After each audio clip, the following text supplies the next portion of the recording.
أهلا بيكم، يا رب تكونوا بخير. النهاردة إن شاء الله هنعمل الرز الأصفر بتاع المشاوي أو الرز الأصفر بتاع المطاعم اللي بتقدم دايما مع المشاوي. الفيديو اللي فات عملنا الفراخ المشوية بتاعة الحاتي، أطعم وألذ من الحاتي كمان، وبتتبيلة خطيرة ووهمية وبدون فحم ولا دخان، وفي الفرن كمان عملنا أحلى فراخ مشوية.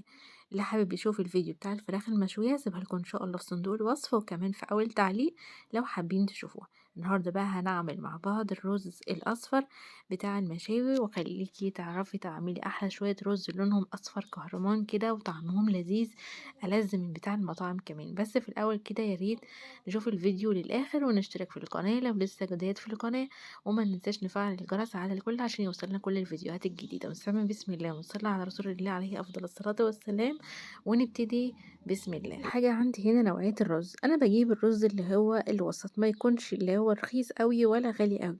يعني في 3 أنواع موجودين دايما في السوبر ماركت، بيبقى في نوع رخيص ونوع وسط ونوع غالي. بجيب النوع الوسط اللي هو ده، النوع اللي هو ب45 جنيه. أنا هنا جايبة نص كيلو، حطيته في مية كده زي ما انتوا شايفين. لقيت المية معكرة قوي فغيرت عليه المية، لكن الرز البسمتي ما بيتغسلش عشان حبات الرز ما بتكسرش معاك. غيرت عليه المية بس وحطيت عليه مية نظيفة، وبعد كده حطيت عليه معلقة من الخل. هاسيبه منقوع لمدة من ساعة لساعة ونص. أنا هنا سيبته يتنقع لمدة ساعة ونص. الرز ما شاء الله نص كيلو بعد ما بيتنقع بتحسي ان هو بقى كيلو معاكي من الرز، فبيدي ما شاء الله نتيجة حلوة، وكمان بتحسي ان هو زاد معاكي كده يملى الحلة معاكي.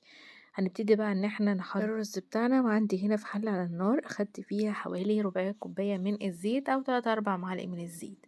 رز البسمتي بيحب الزيت زيادة شوية عن الرز العادي، بيديله لمعة وبيخليه كده تحسي ان هو مفلفل اكتر. خلاص، فلو حابة تزودي الزيت عن ربع كوباية ممكن تزوديه لو مش بيأثر معاكي يعني. بعد كده نزلت بيه بصلاية. البصلاية دي كنت اللي انا استخدمتها في تتبيل الفرخة، صفيتها وخدت التفل بتاعها استخدمته في الرز كده زي ما انتوا شايفين. على نار هادية هبتدي ان انا ادبل البصلاية بتاعتي لحد ما توصل للون الذهبي الحلو اللي انتوا شايفينه ده. خلاص، بعد كده هنزل بيه التوابل بتاعتي، والتوابل هنا انا عاملاها بسيطة جدا لكن بتدي طعم رهيب قوي. بعد كده هنزل بمعلقة من مرقة الدجاج أو مرقة الفراخ الفورية أو مكعب مرق. تمام كده، اديهم تشويحة. كل ده بقى على نار هادية. بعد لما بصفر البصلاية بهدي النار لما اجي احط التوابل عشان التوابل ما تتحرقش وتمرر معايا. ممكن تنزلي بواحدة لومي أو ورقتين لورا كده، وحبين فصين من الحبهان او الهيل لو عندك. انا بصراحة ما كانش عندي فبحب اعملها بسيطة كده، يعني مش مكلفة قوي. بعد كده نزلت بيه اللي هي التتبيلة بتاعة الفراخ دي، بتدي طعم رهيب وهمي بجد، فيها كل التوابل وطعم الفراخ بقى، الخلاصة بتاعة الفراخ نفسها. نزلت بيها زي ما انتوا شايفين كده، واديتها تشويحة مع البصلاية والتوابل، وكمان ظبطت الملح بتاعها. وبعد كده نزلت عليها بالمية او بالعقد بتاعها. بصراحة انا ما بعايرش، يعني انا بحطها بالنظر كده، لان انا عشان متعودة ان انا اعمل على طول فخلاص بقى ما بعايرش. فانت تعمليها كده بالنظر. لكن عامة كل كوباية رز من الرز البسمتي بتاخد من كوباية ونص لكوبايتين من المية على حسب نوعية الرز اللي انتي مستخدماه. في انواع من الرز بتشرب مية كتير وانواع من الرز مش بتشرب مية كتير. خلاص، فده هتعرفيه طبعا بالتجربة كده. في الأول بتحطي مية يعني مظبوطة، لو احتجت مية ممكن بعد كده تزودي مية مغلية. لكن عامة عشان ما تحتاجيش ان انتي تزودي مية بعد كده، تخلي المية مغطية الرز كده زي ما انت شايف. طبعا ظبطت الملح، واخر حاجة حطيتها معلقة صغيرة مهروسة من معلقة صغيرة من التوم المهروس، بتدي طعم حلو قوي للرز وبتخلي طعمه غني كده. خلاص، في الأول كده بقى أول لما حطيت الرز زي ما شفنا، هنسيبه يغلي على نار متوسطة لحد الغليان كده زي ما انتوا شايفين. أول لما يبتدي يغلي ههدي النار على نار كده شبه هادية، مش هادية قوي، لا شبه هادية، يعني بين الوسط والهادية. مش عايزاها تبقى هادية قوي عشان الرز ينشف معايا. خلاص، هسيب الرز بتاعي مغطياه كده، تقريبا هياخد من 5 ل7 دقايق على حسب الكمية اللي انتي عاملاها. تمام. أول لما تلاقي الرز ابتدى يتشرب معاكي هنبتدي إن احنا نهدي النار. بالنسبة بقى للون الرز، أنا هنا حطيت اللي هو الكركم، معلقة كبيرة كده من الكركم. لو حابة تقوي اللون أكتر هتحطي معلقة صغيرة كده أو نص معلقة صغيرة، يعني طرف معلقة كده من الصفار الزعفران، وده موجود عند كل العطارين، بيخلي اللون أصفر كهرمان، لونه بيبقى واضح قوي. لكن لو كركم لوحده بتحسي ان اللون باهت. لكن لو عايزة اللون يبقى اصفر كهرمان كده ولونه زهري قوي، يعني واضح قوي، هتزودي اللي هو صفار الزعفران مع الكركم، هيدي نتيجة افضل كتير. خلاص كده، ده بالنسبة للون وسر اللون الحلو اللي احنا بنشوفه بره، واحلى كمان. يعني الحاجة اللي انت بتعمليها في البيت بتكلفيها اكتر من لما بتشتريها من بره، اللي هو ايه، بيحاولوا يقللوا في التكلفة. خلاص الرز ابتدى يتشرب معايا زي ما انتوا شايفين.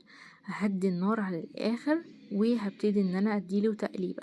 يعني انا كل ده ما قلبتش فيه، لان الرز البسمتي ما بيحتاجش تقليب كتير، ان كل لما قلبتي فيه حبات الرز هتتكسر معاكي، فانت خدي بالك. وحتى التقليب بصي بمعلقه سيليكون كده بتقلبي من الجوانب على النص كده بالراحه جدا، عشان حبات الرز بتبقى ضعيفه وسهل ان هي تتكسر. هنهدي النار شمعة، هيبتدي نسيبه بقى يترد كده على نار هادية حوالي كمان 3 أو 5 دقايق، برضو على حسب كمية الرز اللي انت عاملاه. وبعد ما يستوي معايا خالص كده زي ما انتوا شايفين بالشكل ده، هنبتدي ان احنا نقلبه برضو تقليبة. شايفين ما شاء الله مفلفل جدا، وبصراحة الكاميرا ظلمة كتير، وعشان كمان البخار عمال يطلع على الكاميرا وانا بصور، فالتصوير مش واضح قوي. خلاص، عندي بقى الصينية، أنا بسميها صينية الحبايب، بحب أقدم فيها الأكلة دي أو المشويات عامة يعني. خلاص هنزل بالرز بتاعي زي ما انتوا شايفين كده، ما شاء الله لا قوة إلا بالله تبارك الرحمن. رز يعني شوفوا لما الكاميرا هدت كده والبخار بطل يطلع على الكاميرا، الرز هدا شوية، اللون بتاعه واضح أكتر. شايفين ما شاء الله لونه أصفر كهرمان، واللمعة بجد مش باينة، لكن في لمعة فظيعة جدا ما شاء الله. خلاص الرز بتاعي غرفته على الصينية كده زي ما انتوا شايفين، وهبتدي بقى ان انا ارص الفراخ المشوية بتاعتي كده. واللي حابب يشوف الوصفة بتاعت الفراخ المشوية زي ما قلتلكوا ان شاء الله هتلاقيها في صندوق الوصف، وكمان في اول تعليق عشان لو حابين تشوفوا الوصفة. بجد وصفة خطيرة جدا. شايفين لون الفراخ عامل ازاي؟ احلى من الحادي مليون مليون مرة. هقدمها كده مع سلطة المشاوي، بحب اجرنش بيها الصينية بتاعتي او الطبق بتاعي كده زي ما انتوا شايفين، بيدي لون حلو جدا، وكمان الالوان بتبقى متناسقة مع بعض. بقدم معاه الطبق ده او الصينية دي، بقدم معاها الصوصات زي مثلا التومية الحارة، الكاتشب، سلطة الطحينة، سلطة المشويات اللي هي الخضراء قدامكم دي. وبس كده. شايفين ده بقى الطبق النهائي كده او الشكل النهائي للصينية بتاعت الحبايب بتاعتنا. يا رب يكون الفيديو عجبكم، ولو عجبكم الفيديو لايك وشير، وان شاء الله اشوفكم على خير، وما تنسوش اشتراك في القناة لو لسه ما اشتركتوش. اشوفكم على خير، والسلام عليكم.